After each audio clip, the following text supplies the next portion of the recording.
Shalom Aleichem, il y a une seule lettre, Rabotai, une seule lettre qui n'apparaît pas dans tout le Birkat Hamazon. Le Birkat Hamazon est composé de toutes les lettres de l'alphabet, sauf une seule. C'est laquelle et pourquoi?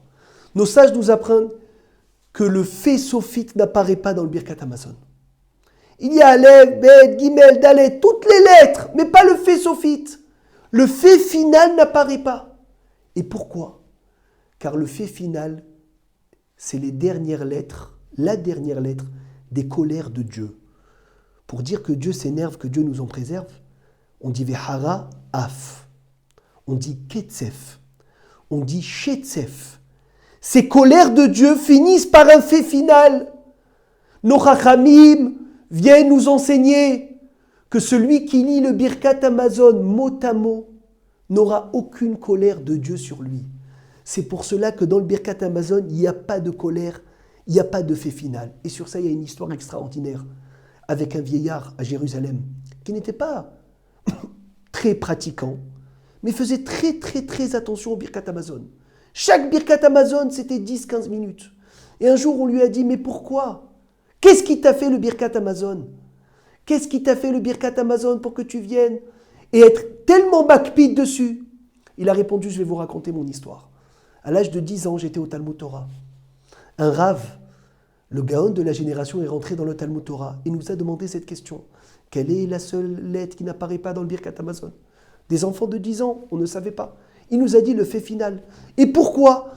Pour nous apprendre qu'il n'y a pas de colère de Dieu sur quelqu'un qui lit le Birkat Hamazon mot à mot.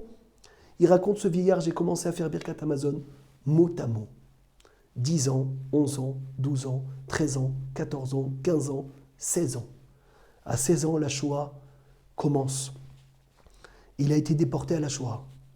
Lorsqu'il a été déporté à la Shoah, il raconte, ce vieillard, à l'âge de 16 ans, il y avait des rangées de gens qui partaient directement, qui étaient tués. Et des autres rangées qui partaient à la vie. Mais même dans ceux qui partaient à la vie, il y en a qui partaient dans les travaux.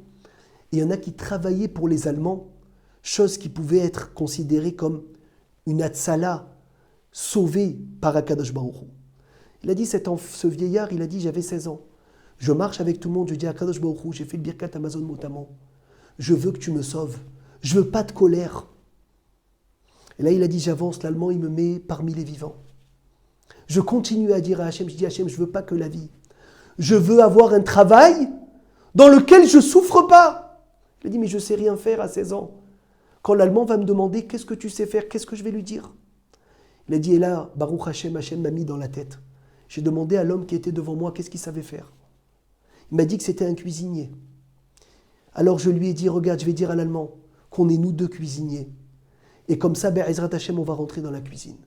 Ce vieillard a dit, il a dit à l'Allemand, on était des cuisiniers. Ils sont rentrés dans la cuisine. Et durant toute la Shoah, ils ont été dans la cuisine. Ils ne sont pas morts.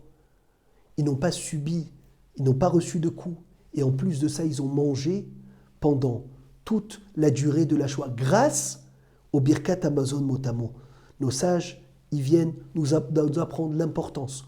En plus que le Zohar, il dit que celui qui lit Birkat Hamazon Besimcha, toute sa vie, sa parnassa, elle se trouvera à lui, Bekavod, avec honneur. Mais en plus de ça, il évite toute colère d'Hachem. Amen.